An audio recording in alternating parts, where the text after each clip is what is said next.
Bismillahirrahmanirrahim. Alhamdulillahi Rabbil Alamin.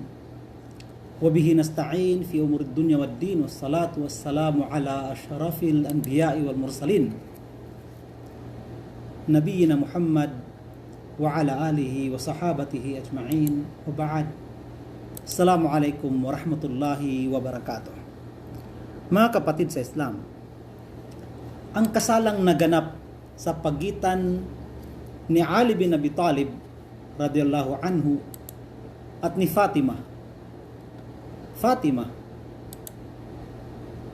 bintu Muhammad radhiyallahu anha wa sallallahu alaihi wasallam. Mga kapatid sa Islam, itong kasalang nangyari sa pagitan ni Ali bin Abi Talib radhiyallahu anhu at ni Fatima ay napakaganda po ng kanyang kwento. Kaya dapat natin po itong malaman. Opo. Short na kwento. Opo. Yan. No? Gusto ko pong ibahagi po sa inyo, mga kapatid sa Islam, kung ano po yung nangyari doon sa kasalan ni Ali bin Abi Talib radhiyallahu anhu at ni Fatima radhiyallahu anha wa ardaha ajma'in. Opo. Tika lang. Share lamang natin itong video natin. Yan. Paano ba ito mag-share? Okay.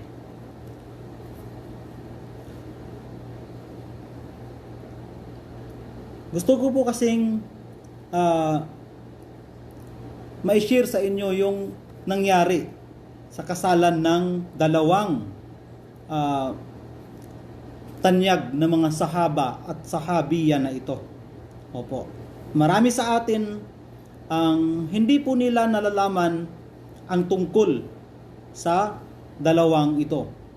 At maaring may mga makakarinig sa atin ng paninira, no? Paninira ng mga Shia sa mga sahaba ni Propeta Muhammad sallallahu alaihi wasallam. Alam niyo po ba, mga kapatid sa Islam, na bago pa umakyat ng khitbah, si Ali bin Abi Talib radhiyallahu anhu kay Fatima, siyempre ang Propeta Muhammad sallallahu alaihi wasallam ang kanyang pinuntahan at hindi si Fatima. Walang alaka, walang koneksyon, relasyon na naganap sa pagitan ni Ali at ni Fatima. Sa pagitan ni Ali at ni Fatima. Wala po, mga kapatid sa Islam. Opo.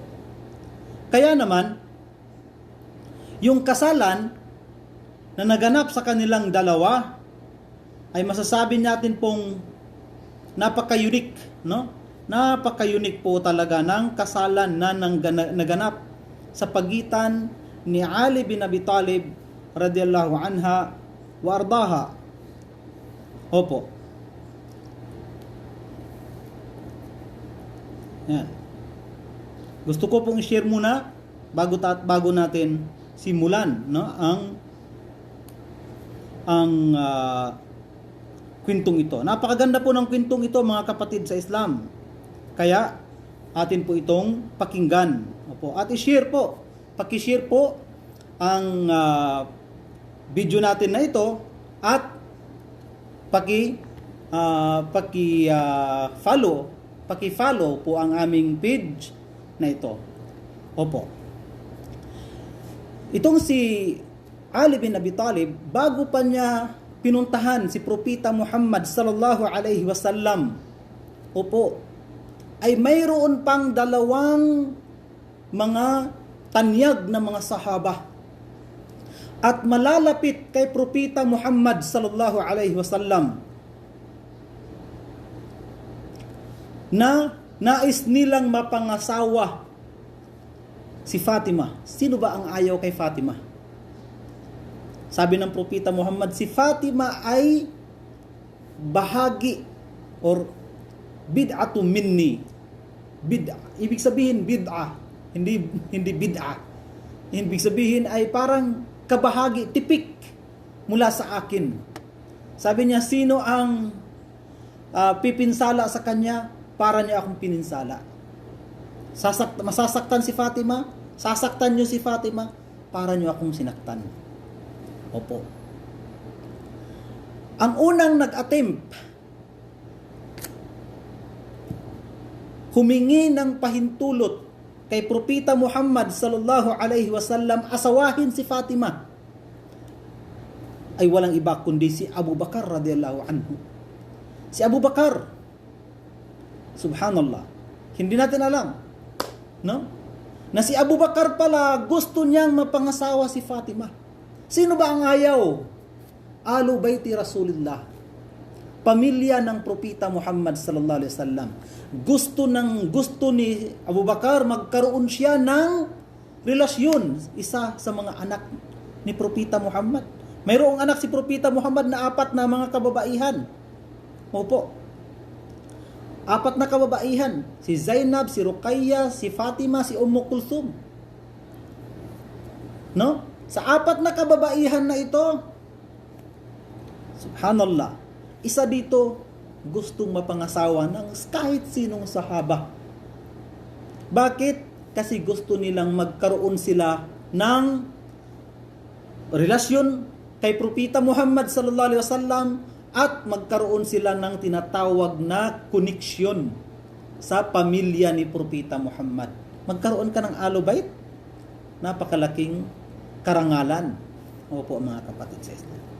Ngunit tinanggihan ni Propeta Muhammad sallallahu alaihi wasallam si Abu Bakar. Tinanggihan po ni Propeta Muhammad sallallahu alaihi wasallam si Abu Bakar. Allahu Akbar. Si Abu Bakar, pinakamamahal ni Propeta Muhammad na sahaba. Pero sa panahon na yun kasi, si Abu Bakar, may edad na. Opo, medyo matanda na si Abu Bakar. And din sa panahon na yun, si Fatima radhiyallahu anha ay nasa 17 or 18 years old. 17 or 18 years old si Fatima radhiyallahu anha. Opo. 17 taong gulang or 18 taong gulang si Fatima. Nung tinanggihan ni Propeta Muhammad sallallahu alaihi wasallam si Abu Bakar radhiyallahu anhu, saka pa nag-attempt ang pangalawang sahaba na napakatanyag din na sahaba. At ang sahaba na ito ay sinabi na minsan ng Propeta Muhammad sallallahu alaihi wasallam. Sinabi minsan ng Propeta Muhammad sallallahu alaihi wasallam na ano ang mayroon sa iyo, na kapag ikaw ay nasa daan na ito, lahat ng mga syaitan ay magsisialisan sa daan na iyan. Walang iba kundi si Al-Faruq, Umar ibn al-Khattab radhiyallahu anhu. Radhiyallahu anhu. Subhanallah, si Al-Faruq, si Umar ibn al-Khattab, nag-attempt din. Ya Rasulullah, gusto kong mapangasawa si Fatima. Tinanggihan pa rin siya ni Propeta Muhammad sallallahu alaihi wasallam. Tinanggihan siya ni Propeta Muhammad sallallahu alaihi wasallam. Hindi sila tinanggihan ni Propeta Muhammad, nukta. Opo, mahalaga po ito mga kapatid. Maaring sasabihin ng mga Shia na tinanggihan sila ni Propeta Muhammad kasi napupuot si Propeta. No, hindi po. Hindi po napupuot si Propeta Muhammad kay Abu Bakar, at lalong-lalo nang hindi rin napupuot kay Umar. Hindi po. Tinanggihan sila ni Propeta Muhammad. May karapatan si Propeta Muhammad tumanggi. Siya ang magulang. Siya ang tatay ni Fatima radhiyallahu anha. Opo. Makaraan ng mga araw, may isang babae na lumapit kay Ali bin Abi Talib radhiyallahu anhu. May isang babaeng lumapit kay Ali bin Abi Talib radhiyallahu anhu at sinabi niya, Ali, sabi niya, puntahan mo si Propeta Muhammad. Puntahan mo si Propeta Muhammad. Ihiling mo sa kanya na ipaasawa sa iyo si Fatima. at ipapaasawa niya sa iyo ito. Sabi ni Ali, ipapaasawa ni Propeta Muhammad sa akin si Fatima. Samantalang ako ay napakapulubi po talaga ni Ali bin Abi Talib. Tama na si Abu Talib na kanyang tatay ay mayaman, tanyag na tao, kabilang sa mga nirirespeto sa Makkah. Pero wala siyang kayamanan, hindi po mayaman. Opo mga kapatid sa Islam. Naisipan ni Ali, subukan niyang puntahan si Propeta Muhammad sallallahu alaihi wasallam. Pinuntahan niya si Propeta Muhammad. Pumasok siya nang hindi kailanman nagsalita. Hindi nagsalita si Ali bin Abi Talib. Hindi nakapagsalita dahil sa hiya niya kay Propeta Muhammad sallallahu alaihi wasallam. Ali, ano ang mayroon? Bakit ka nandito? Sabi ni Ali bin Abi Talib, gusto ko lamang magsalam sa iyo, ya Rasulullah. Gusto ko lamang ikaw ay makita. Hindi mo nasabi ni Ali bin Abi Talib na gusto kong maasawa ang iyong anak. Sa panahon na yun, nasa 18 anyos na si Fatima radhiyallahu anha. Sa ibang kwento, 3 times bumalik si Ali bin Abi Talib kay Propeta Muhammad sallallahu alaihi wasallam. 3 times, 3 bisis siya bumalik. Hanggang sa napansin ni Propeta Muhammad, sabi ni Propeta Muhammad, ang pinunta mo ba dito ay gusto mong takhtub Fatima? Sabi niya, ang pinuntahan mo ba dito ay gusto mong magkhitba? Khitba, parang sa atin, pamamanhikan. Or hindi ko alam ang insaktong Tagalog ng khitba. No, takhtub Fatima? Gusto mo bang ikhitba si Fatima? Sabi ni Ali, opo ya Rasulullah. Yan ang pinunta ko. Masya Allah, di ba? Wa alaikumussalam, brother Bin Hamin. Masya Allah.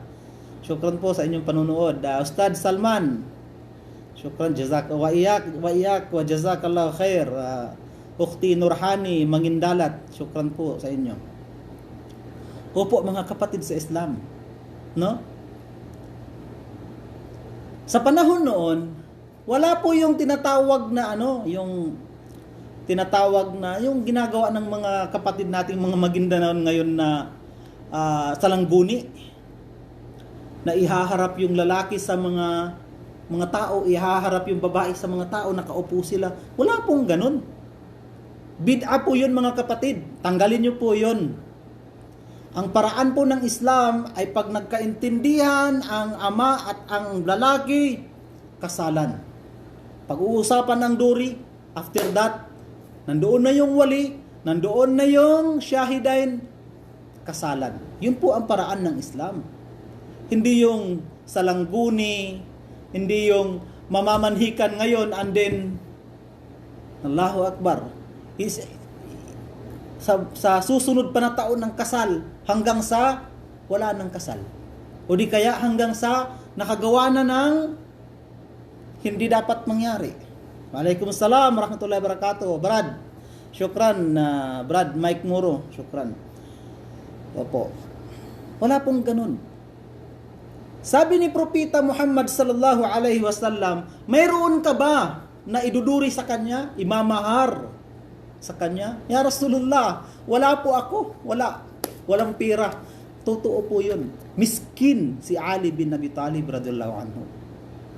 Sabi ni Propeta Muhammad sallallahu alaihi wasallam, naririnig ko na mayroon kang mayroon kang yung kalasag, yung ginagamit sa digma, pandigma nila.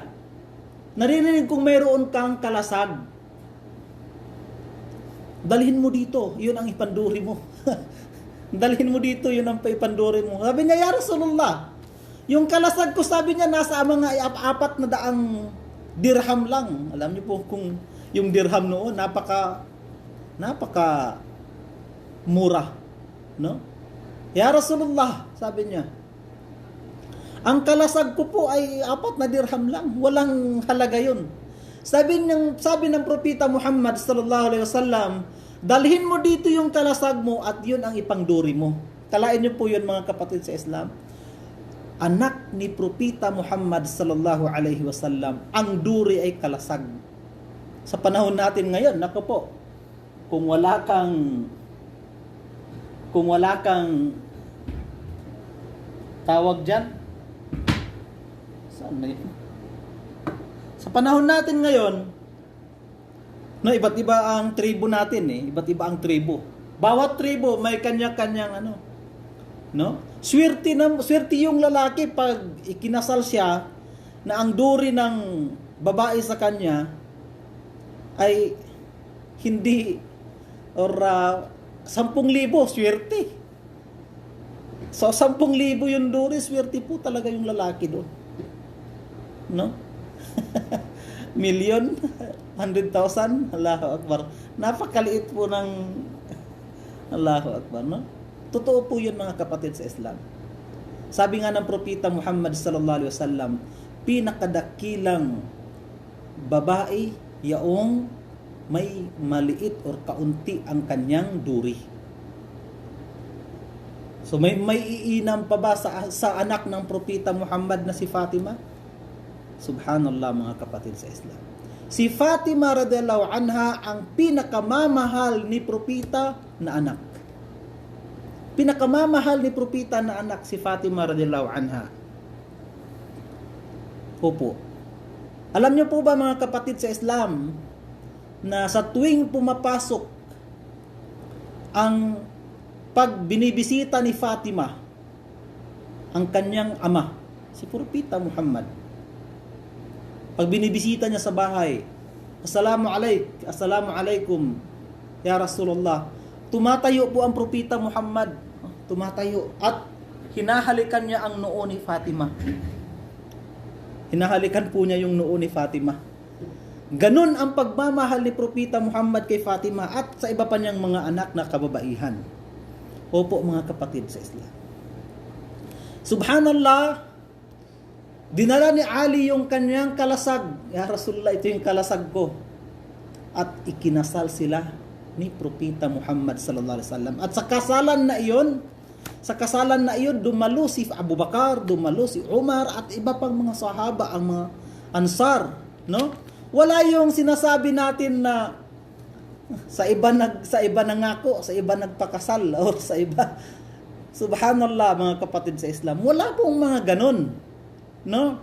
Kaya sa Islam, napakaganda po talaga sa Islam. Kung yung anak mo, mga magulang, kung yung anak natin na babae ay hindi natin hinahayaang magkaroon ng relasyon sa mga kalalakihan, mapapanatili natin ang kanyang dangal, mapapanatili natin ang kanyang puri, opo, at hindi mawawala sa atin ang tinatawag na yung alhaya. Opo, mga kapatid. No? Huwag mong hayaan na ang anak mo ay mailabas ng lalaki. Huwag mo hayaang ang anak mo ay mailabas ng lalaki. Ano bang dahilan kung bakit ang mga kababaihan ngayon, ay halos pag ikinasal, halos buntis na. Ano bang dahilan? Kasi kawalan ng patnubay at kawalan ng disiplina, pagturo, at yung tinatawag na murakaba, pagbantay ng mga magulang. Kahit pinsan niya, kahit pa anak ng kapatid mo, huwag mong hayaan na sasama doon. Bakit? Hindi po niya maharam yun. To si Fatima radhiyallahu anha, mga kapatid sa Islam, hindi kailanman narinig at hindi kailanman naulat na mayroong kahit sino sa mga sahabiya na mayroon silang tinatawag na akhdan. Opo, mayroon silang kaibigang lalaki. Wala. Okay? Opo. Kinasal po sila, mga kapatid sa Islam. Si Abu Bakar dumalo. Walang samaan ng loob. Wala. Wala pong samaan ng loob. Si Umar radhiyallahu anhu dumalo. Hindi sumama ang kanyang loob na siya ay tinanggihan ng Propeta Muhammad. Sa panahon natin ngayon, pag tinanggihan tinanggihan ka ng magulang, tapos sa ibang lalaki ikinasal ng magulang yung kanyang anak, nako, rido 'yun. Rido ang mangyayari.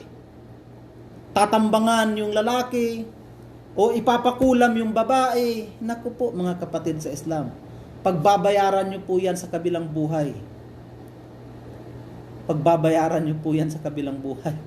Waalaikumsalam warahmatullahi wabarakatuh. Kapatid na Rashid. Opo, kapatid na Hamza Abdul Azim. Gira talaga. Gira. Ang iba ay itatanan ang babae. Makuha lang ang gusto. Nako, pag sa Pilipinas po, kung sa Pilipinas ay tulad sa batas ng Saudi Arabia, pag tinanan mo yung babae, gumamit ka ng patalim, baril, kutsilyo, tinakot mo ang magulang, nako, bitay po ang kalalabasan mo. Papailan ka ng al-ghasb, kidnapping. Kabilang ka sa mga tinatawag na al-harraba. Kabilang ka sa mga harraba, ang maaring, ang tawag dito, ang hatol sa iyo ay bitay. Sa Pilipinas, ang hatol ng mga kamal, ang hatol ng mga chairman, ang hatol ng mga judge, ikasal. Hindi po ganoon dapat. Kasi bakit? Kung ikasal ang hatol doon, nako, hanggang magunaw ang mundo, mananatili ang gawaing pagtatanan. Kasi bakit? Hindi natatakot ang mga kalalakihan. Pero kung ang hatol doon ay tulad sa paghatol dito sa Saudi, nakikita mo ba dito sa Saudi may nagtatanan ba? Kung mayroon man, siguro 1% lang. Siguro 1% lang. Sa Pilipinas, nasa 80% tanan. Waalaikumsalam. Ustad, ang sangguni po ay pamamanhikan ang lalaki at pamilya niya sa pamilya ng babae at ang pamilya. Opo, usap dito bawat side ng pamilya. Opo, pero hindi po maganda yung ginagawa po nila, kapatid na Nurhani, na pinapaupo yung babae at yung lalaki sa harapan ng mga tao. And then, ginagawa pa nila na kung yung babae ay nagtatakip ng kanyang mukha, sa harapan na yun, gusto nilang buksan yung mukha ng babae. Hindi po maganda yun. No? Opo. Ginagawa nilang yung babae natin. Okay. Pagpatuloy natin to si Ali bin Abi Talib at si Fatima radhiyallahu anha. Pagkatapos ng kasal, mga kapatid sa Islam, pagkatapos po ng kasal, tandaan niyo po ito. Pakinggan po ninyo ito, nangyari ito kay Ali bin Abi Talib at kay Fatima radhiyallahu anha. Opo. Pagkatapos ng kasal, sa gabi, Laylatul Dukhul, o kaya Laylatul Dukhla, o kaya tinatawag ng mga Arabo na Laylatul Bina, sa gabi na ibubuo na nila ang kanilang family, si Ali bin Abi Talib at si Fatima radhiyallahu anha. Kasama nila ang propeta Muhammad sallallahu alaihi wasallam. Kasama nila ang propeta Muhammad sallallahu alaihi wasallam. Opo. Tingnan niyo po Kasama ni si Ali, si Fatima at si propeta Muhammad, magkasama tatlo sa isang silid. Sabi ni Ali bin Abi Talib, "Ra'aitu Fatimah taqturu arakan." Ra'aitu Fatimah taqturu arakan. Nakita ko, sabi niya, si Fatima na tumutulo yung kanyang pawis. Sabi niya, min shiddati hayaiha, dahil sa kanyang hiya. At sabi pa ni Ali, yung kanyang tarha, yung kanyang dito sa ulo ay nakatakip ganyan sa kanyang mga mata. Ayaw niyang magpakita pa rin kay Ali. Ayaw pa niyang ipakita ang kanya. Asawa na niya si Ali. Natapos na yung kasal. Sa tindi ng hiya ni Fatima kay Ali, tumutulo yung kanyang pawis. Tumutulo yung kanyang pawis. Sabi ng propeta Muhammad sallallahu alaihi wasallam, "Intadira," sabi ni propeta Muhammad, "huwag muna kayong gumawa ng anuman. Hintayin ninyo ako at babalik ako sa inyo." Si propeta Muhammad sallallahu alaihi wasallam pumunta at nagsagawa ng wudu. Nagsagawa si propeta Muhammad ng tinatawag na wudu. Pagkatapos niya magsagawa ng wudu, yung tubig na kanyang pinagwuduan, dinala niya At kanya itong ginanon sa mukha ni Ali at ni Fatima. Sa panahon natin ngayon, nako, no? Sa panahon natin, nandoon yung tinatawag na hindi ka lalaki, hindi ka makakapasok sa kwarto ng babae na yan hanggat hindi ka magbigay ng pira. Nakasubri yung pira. Asawa mo na, babawalan ka pa ng mga magulang, ng mga kamag-anak. Kailangan mo pang magbayad ng pira. Ilang checkpoint pa yung dadaanan mo. Kailangan may 10 subri ka. At least 100. Kung mayaman ka, 1,000. Kung talagang milyonaryo ka, 10,000, 100,000. Grabe. Asawa mo na yun. Ginagawa nilang laro-laro lamang ang pag-aasawa. Yung ibada, ginawa nilang iba na. Ang pag-aasawa ay ibada. Kaya nga ang propeta Muhammad sallallahu alaihi wasallam, sinasabi niya palagi na istawsu bin nisa'i khaira. Istawsu bin nisa'i khaira. Opo, subhanallah mga kapatid sa Islam. Ginagawa ng mga tao na negosyo, pagkapirahan yung kanilang babae. Hindi ka makapasok hanggat hindi ka magbigay ng sobre. Ito namang miskin na lalaki, gusto niyang makita ang kanyang asawa, nagbigay ng sobre. Subhanallah. Okay, mga kapatid. Nung bumalik ang propeta Muhammad sallallahu alaihi wasallam at dala-dala niya yung tubig, yung may tubig, yung lagayan ng tubig, doon siya nagsasagawa ng wudu, ay kanya itong nadaha ala wajhihima. And then sabi ng propeta Muhammad sallallahu alaihi wasallam, qum ya Ali. Tumayo ka Ali, tumayo ka. Ito yung sunnah mga kapatid sa Islam. Sunnah po ito. Qum. Hawakan mo ang kanyang noo. Hinawakan ni Ali sa utos ni propeta Muhammad sallallahu alaihi wasallam kay Ali. Hinawakan ni Ali ang noo ni Fatima at sabihin mo ito. Allahumma inni as'aluka khairaha. Allahumma inni as'aluka khairaha wa khaira ma jabaltaha alayhi wa a'udzu bika min syarriha wa syarri ma jubilat ilayhi. So yun po yung dua mga kapatid sa Islam. Although ito'y sunnah, no? Hindi po ito obligado. Okay, mga kapatid sa Islam, pagkatapos magdua ni Ali bin Abi Talib radhiyallahu anha, inutusan sila ni propeta Muhammad sallallahu alaihi wasallam, salliya, magsagawa kayo ng 2 rak'ah. Magsagawa kayo ng 2 rak'ah na dasal. Opo. So magsagawa sila individual po na 2 rak'ah. Yun po yung Lailatul Dukhul ni Ali bin Abi Talib at ni Fatima radhiyallahu anha. At sabi ng mga ansar, sa panahon na iyon, yung Lailatul Dukhul, opo, yung walima nila ay 1 kambing lamang. 1 kambing lamang yung walima nila. Sa panahon natin ngayon, talagang sabi ng babae, hindi pwedeng walang baka. Dapat baka talaga ang katayin. Nangyayari mga kapatid sa Islam sa panahon natin ngayon, sa laki ng gasto. Sa panahon natin ngayon, sa laki ng gasto, nangutang yung lalaki. Nangutang yung lalaki, pangduri niya, panggasto niya sa babae. And then pagkatapos nun, dahil yung lalaki, aburido ang ulo, dahil sa laki ng utang, nagkaanak na sila, umabot na ng 10 taon ang kanilang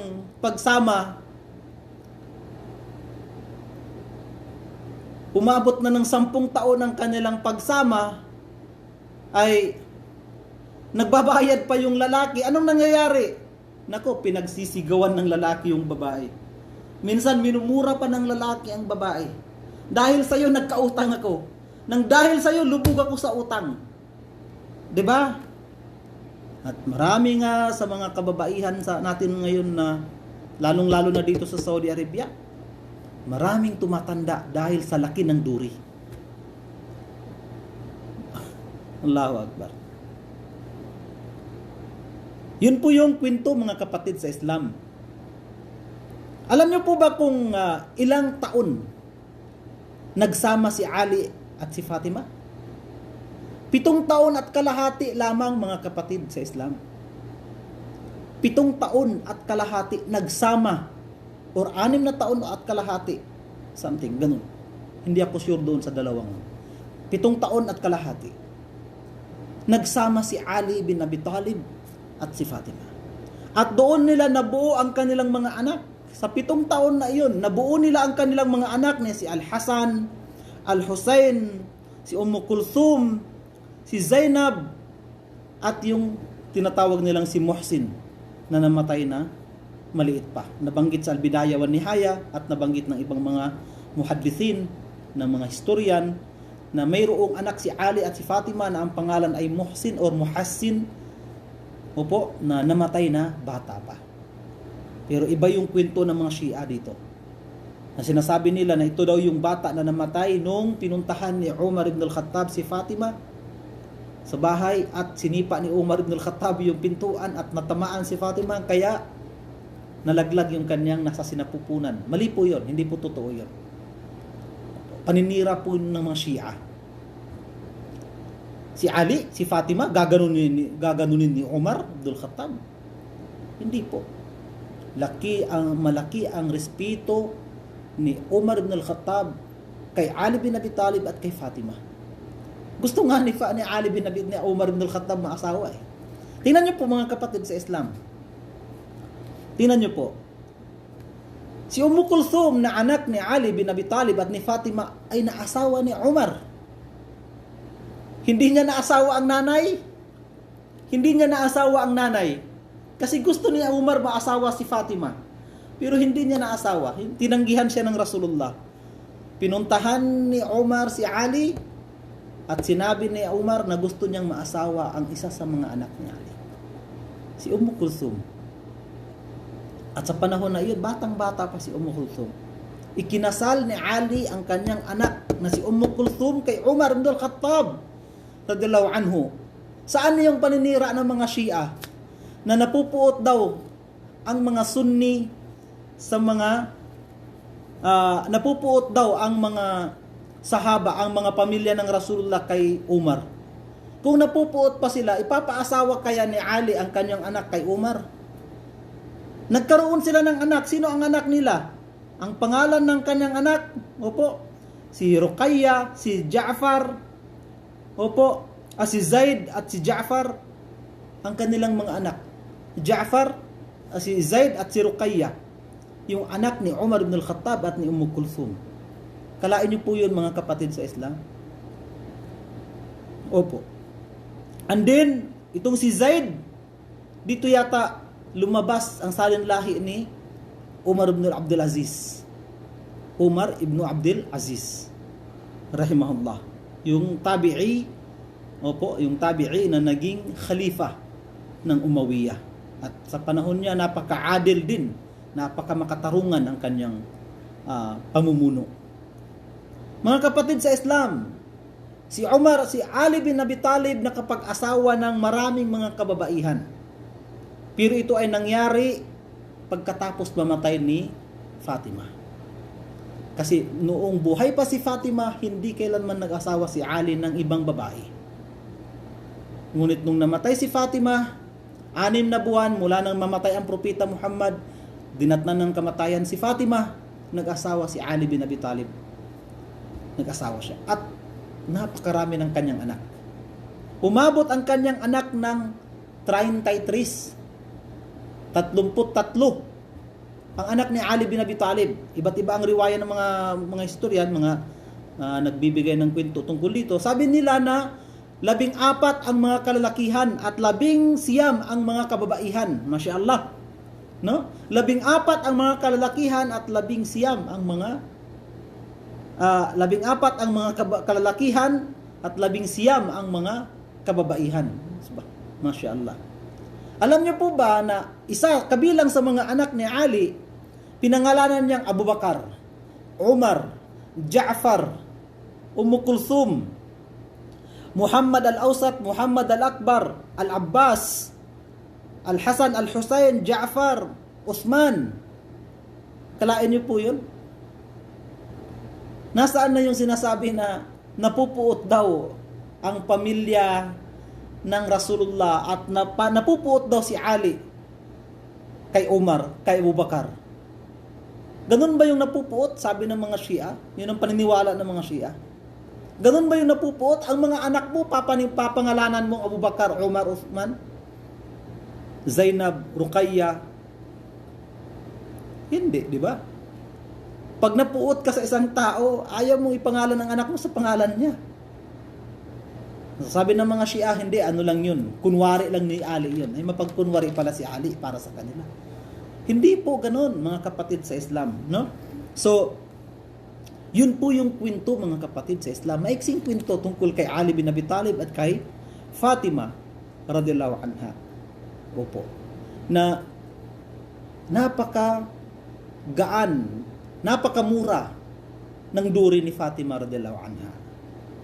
At sa kanilang bahay, mayroon silang isang unan na napakatigas. Mayroon, Allahu Akbar. Asa anak ng Rasulullah.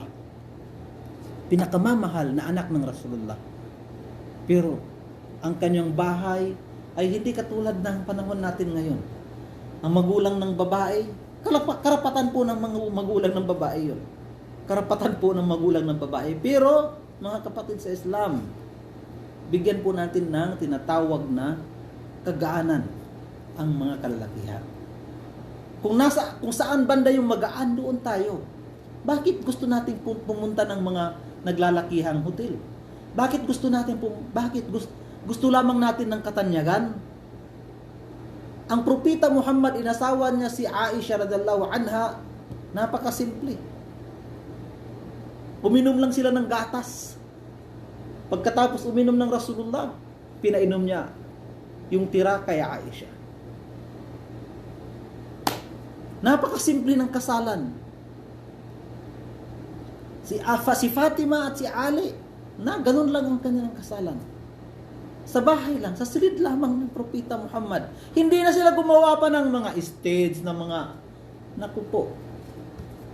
Kasi bakit? Ang kasalan po, mga kapatid sa Islam, pag nasabi ng magulang, may dalawang witness. Pag nasabi ng magulang doon sa lalaki, na ipapaasawa ko sa iyo ang aking anak, at sinabi ng lalaking tinatanggap ko. Sinabi ng lalaking tinatanggap ko. Kahit pa hindi pa napag-usapan ang duri. Pag-usapan na lang. Okay, magbigay ka na lang ng duri na makal. Tapos, kasal na po yun. Pero sa panahon natin ngayon, pupunta pa talaga ng pupunta pa ng stage, pupunta pa ng doon pa talaga tatayo yung lalaki. Kukuhanin pa si mayor, si gobernador, si congressman para maging ninong. No? Kukuhanin pa si mayor para maging ninong sa kasal. Ninong-ninang. Wala pong ninong-ninang sa Islam. Wala po, mga kapatid sa Islam. Mali po yung mga nagsasabing may ninong at ninang sa Islam. No? Gawain po yan ng mga ibang relihiyon at huwag tayong makigaya sa kanila. No? May mga abay. Daming abay. Yung mga abay, nakataradyang. Alam mo taradyang? Kitang-kita ang mga aura. Hindi kasalanan ang nangyayari. No? Kasalanan ang mga nangyayari. Ang iba pa, nagiging yung first nila na inumin, alak. Red wine. Bakit? Yan ang uso sa Western. Ang kanilang Laylatul Bina, yung unang gabi nila, sinimulan nila sa haram. Yung unang gabi nila, sinimulan nila sa haram. Kaya sabi ni Allah subhanahu wa ta'ala, opo, alam niyo po yung aya na, ano yung aya na yun?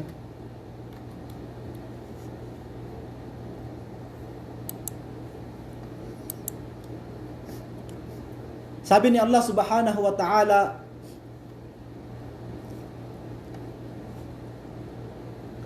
afaman assasa bunyanahu ala taqwa min Allah wa ridwanihi khairun amman assasa bunyanahu ala shafa jurufin harin fanhara biha ila nari jahannam. Fanhara bihi ila nari jahannam. Kinakailangan mga kapatid sa Islam na yung unang gabi at lahat ng gabi, sisimulan natin sa ala taqwa. Ta'sisul bunyan ala taqwallahi wa ridwanihi. Pero yung iba, sayawan. Yung iba, sayawan. Sa panahon natin ngayon sa Mindanao, napakauso ng tinatawag nating mga organ. Napakauso ng yung gumigiling na babae. Allahu Akbar. Wal-iyadu billah. No? Ginawa nila ng makasalanan ang kanilang kasalan.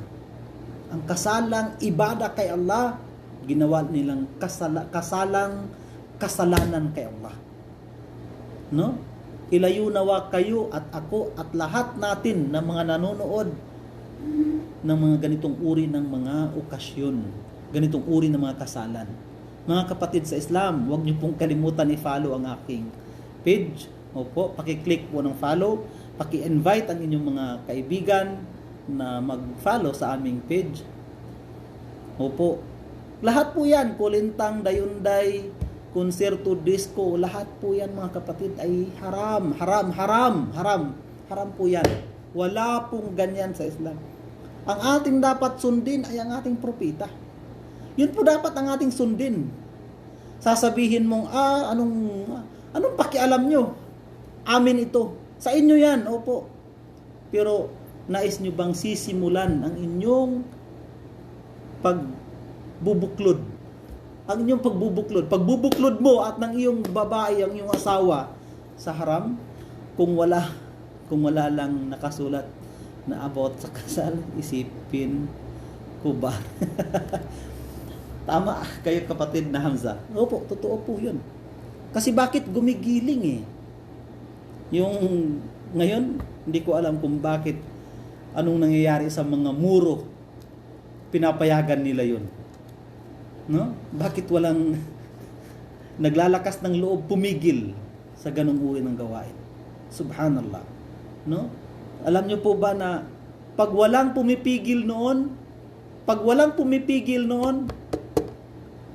sila ay lalahatin ni Allah subhanahu wa ta'ala ng kanyang tinatawag na kanyang parusa. si Tamtax. Si Tamtax ba yun, yung gumigiling? Lalahatin tayo ni Allah subhanahu wa ta'ala ng kanyang parusa. Kaya kayong mga muro leaders, pigilan nyo po yun. Mga kapatid, pigilan nyo po yun. Napaka laswa, napakasama, ikaw na magulang ng babaeng gumigiling, bakit pinapayagan mo ang anak mo gusto mo bang kumita ng haram? Sabi ni Abu Bakar radhiyallahu anhu, anumang laham, anumang karne, yung ating katawan, anumang katawan ang tumubo, lumaki ng mayroong haram, ang impyerno ang higit na nararapat or higit na may karapatan sa kanya. Ang impyerno po ang higit na may karapatan. Kasi bakit? Lumaki ang iyong katawan ng mayroong haram. Iwasan natin na ang ating magiging income, tuwang-tuwa tayo kasi kumita yung anak natin ng 1,000 sa isang gabi, 2,000, 10,000 sa isang gabi. Pero ang kanya namang pinuhunan ay yung kanyang paggiling. Wala po yun mga kapatid sa Islam. Bumalik po tayo sa ating topic, no? Si Ali bin Abi Talib radhiyallahu anhu. Kabilang sa mga asawa ni Ali bin Abi Talib radhiyallahu anhu na inasawa niya, no? Itong si Asma bint Umais. Si Asma bint Umais radhiyallahu anha, asawa ni Ja'far. Nung namatay si Ja'far, pagkatapos ng idda, inasawa siya ni Abu Bakar. Nung namatay si Abu Bakar, pagkatapos ng idda, inasawa siya ni Ali. At doon namatay si Ali. Kay Asma bint Umais radhiyallahu anha. Opo mga kapatid sa Islam. Napakarami pong magagandang aral na makuha natin sa Kwento ni Ali bin Abi Talib at ni Fatima. Tama po Ustad, kaya ako pinupost ko na talaga sa FB. Kasi biro mo naman, yung masjid sa tabi, pinatayuan na talaga ng stage, tapos doon sumasayaw, kaya nakahingi tuloy sila ng tawad, hindi na daw uulitin. Allahu Akbar. No, hindi ko alam ano nangyayari sa mga muro. No? Wala nang ngipin yung muro ngayon. Yung mga muro leaders, wala nang ngipin. Pinagtatawanan na lang sila ng mga millennials, sinasabi nilang millennials. Pakita natin muro leaders na mayroon tayong kakayahan pumigil. No? Opo. So, yun po mga kapatid sa Islam, maraming salamat po sa inyong panunood, no? Gabayan nawa tayo ni Allah Subhanahu wa Ta'ala at gabayan lahat ng mga Muslim sa buong mundo, no? Sa Pilipinas, sa Mindanao, sa Luzon, sa Visayas, papabalik Islam, mapaborn Muslim, no? Gabayan nawa tayo ni Allah Subhanahu wa Ta'ala. Patawarin nawa ni Allah Subhanahu wa Ta'ala ang ating mga kasalanan at gawin niya nawang tama ang ating mga gawain. Maraming salamat po. Tayo po ay tawag dito, magsalawat sa Rasulullah. Allahumma salli wa sallim ala sayyidina Muhammad wa ala alihi wa sahbihi wa sallam. Subhana rabbika rabbil izzati amma yasifun, salamun alal mursalin walhamdulillahi rabbil alamin. Maraming salamat po mga kapatid sa Islam. No? Maraming salamat at huwag niyo pong kaligtaan i-follow ang aking Facebook page. Opo. At yan, anyayahan nyo naman po ang inyong mga kaibigan na mag-follow sa amin. So hanggang dito na lamang. Maraming salamat ulit. Assalamualaikum warahmatullahi wabarakatuh.